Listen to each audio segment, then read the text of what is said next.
All right. Congratulations to the Soquel High School graduating class of 2020. I hope these remarks serve as some small consolation for what has become a regrettable end to your high school career. I'd like to thank Jody Cropwaller and Laura Beach for being with me today and standing out here on what is a lovely day at Soquel High School. So I write a commencement address every year as a reflection. It helps me process the last 9 months of the school year and try and capture the broader context in which we've been living and connect the school culture to it. This year, it feels even more futile than ever to try and put into words the various ways that current events have affected the lives of students here at Soquel, but needless to say, it feels the same way trying to do that for any high school seniors around the country. There are so many caveats that must be applied to nearly every statement made about one's experience with shelter-in-place, distance learning, and the coronavirus. Take, for instance, my statement that this is a regrettable end to your high school career. Of course, that's true, but someone is sure to mention that there are more important things to consider right now. The health and safety of the most vulnerable people in our society, or even the mental and physical health of you and your loved ones. It's always hard to have a conversation about loss in the midst of a crisis because everything that you say, there are seemingly an infinite number of stories that make your current situation feel less important. And I don't want to do that today. Today we're going to try and accept two truths. The first is that there are almost certainly people around the world who are suffering more than you are right now. And the second is that your losses during the second semester of your senior year of high school are real and matter all the same. And if we can do that, I think we can have an honest conversation about what it means to graduate in 2020. So one of the hallmarks of commencement addresses is they often feature an older person giving advice about life, prosperity, and success to younger people. The speaker often talks at students on the verge of graduation about what they call the so-called real world. And I've always found this to be kind of pedantic and annoying, even when it's not in the context of a commencement speech. It seems silly to suggest that there's some other world out there that you, dear graduates, are not privy to yet, a world that we adults like to describe as cutthroat and no nonsense. The truth is, you're in the real world right now. You aren't suddenly going to wake up and discover that you've graduated into some new existence altogether. So instead of giving you advice, I want to give you support and recognition. I don't intend to tell you how to have a successful life, and I certainly don't intend to tell you what the real world has in store for you once you get that piece of paper that's signed by the principal and superintendent. What I do want to acknowledge is that you're a part of a unique generation of young people. And while I have a long-standing opposition to generations, primarily because they were created by advertisers to sell more products by pitting young against old, I think they offer some use in this context. Those of you graduating today have grown up in a world that barely resembles mine. I just turned 30 in April, and as humans are wont to do on birthdays that end in zero, I reflected on my life. And as a high school teacher is wont to do, I reflected on my high school experience and how it compared, or didn't, to the experience of my students. What I discovered was something that I think we adults all know, but sometimes don't want to admit. Young people today are some of the most resilient and high-functioning humans ever to have graced the surface of the planet. I like to think of our daily lives as informed by various layers of feeling, layers of anxiety, excitement, or hope. And these are things that we carry with us all the time. They're caused mostly by the context in which we live. And today, I find that there are more and more layers of what I refer to as dread, piling up on top of one another. These layers are caused by the numerous challenges and crises faced by humanity and the sheer volume of information and misinformation that comes at us all the time. Those layers are usually, for me anyways, easy to ignore. But sometimes, when I'm in bed scanning the headlines of the New York Times or driving in my car without any podcasts playing, or standing in line at the grocery store with a mask on, I start to really feel those layers of dread enveloping me.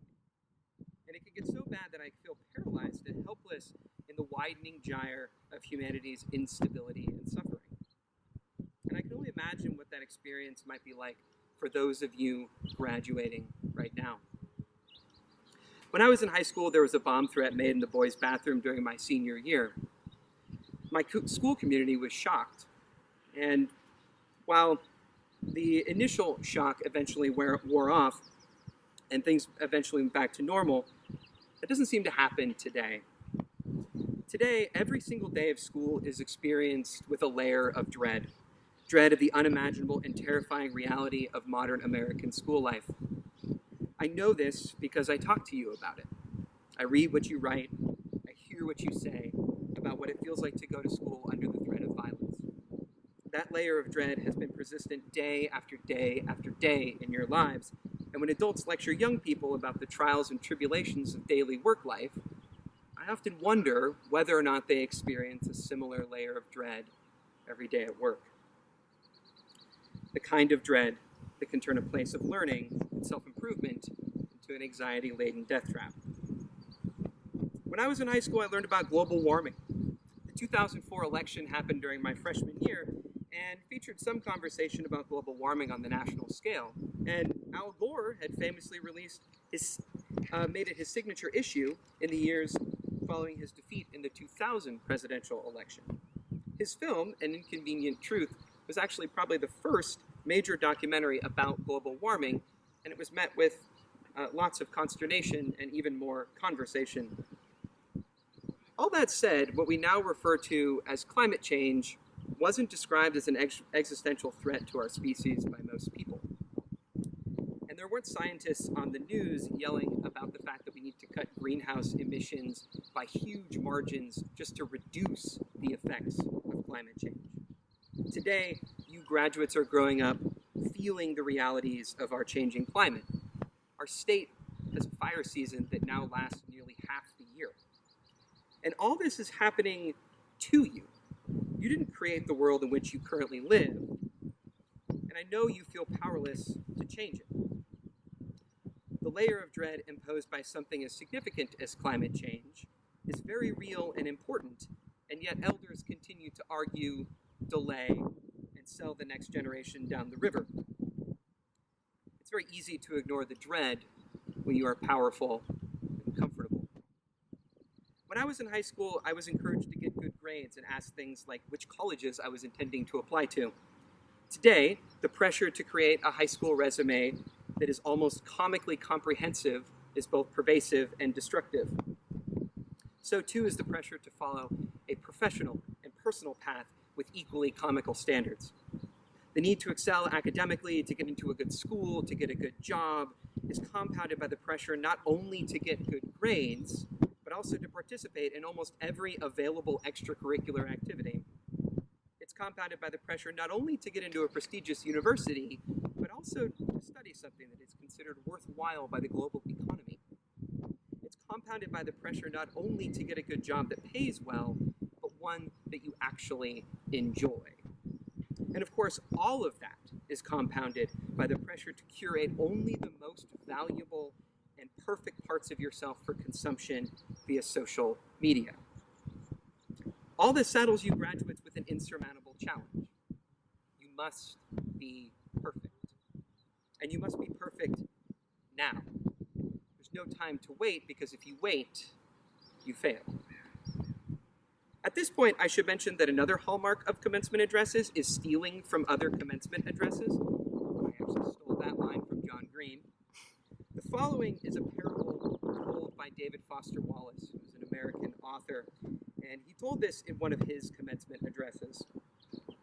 So there are these two young fish swimming along, and they come across an older fish who's swimming the other direction, who says, "Morning, guys, how's the water?" And the two younger fish swim on for a bit, and eventually one of them looks at the other and says, "What the hell is water?" I think this little parable reveals a central truth about human life in 2020. We're surrounded by our own version of water, which we often refer to as culture or society. But in reality, it's all the tiny, seemingly insignificant choices interactions of human beings made on a second-by-second basis, taken together to create what we might reductively call history. It's all the content uploaded to YouTube every minute. It's all the news, fake or otherwise, that's promulgated on television. It's the ads that populate our Instagram feeds, and it's the relationships we have with loved ones, some of whom may be watching with you right now. It's everything around us that informs how we see the world and how we interact with it. The trouble is, we often lose sight of the water, or perhaps, as is the case with the young fish, we never really stop to think about it. I think we'd all like to believe, and this is especially true with adults, that we are the wise old fish, explaining to others what surrounds them at any given moment. But of course, we are almost always the young, naive fish, swimming through life mostly unaware of the greater context. However, this is less true of people today, especially young people. The students I work with are acutely aware of the world around them. They almost can't not be. With the myriad ways that information and content comes at them constantly, it would be hard to ignore the water. What they struggle with is making sense of it all. And I see this as the purpose of an education, to help make sense of the water in which we live. And I hope that our school has given you graduates at least some of the tools necessary to comprehend and analyze the world around you. And I say all this so that you know that your elders see you. We see your challenges, we see your struggles, we see your successes and your failures.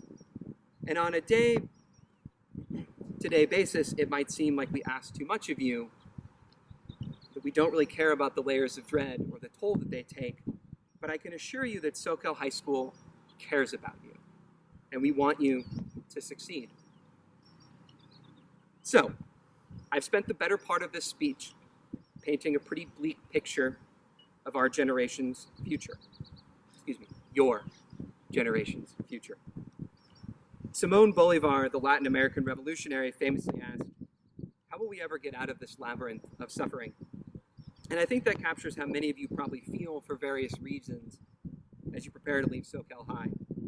However, I think I'd be wrong to give you the impression that humanity will succumb to its current challenges. I am actually going to give you one piece of advice. It turns out that the one element of the so-called real world after graduation is completely true.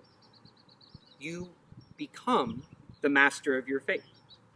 Each of you will, in the coming years, have more power than ever to change the trajectory of your life and the lives of others. And you will learn to channel that power to do something about the layers of dread rather than just feeling them. And of course, you won't be able to do this alone. It will almost surely take a collective effort. But while it is true that no one can change the world alone, it is also true that no one doesn't change it at all. I wish all of you way more than luck.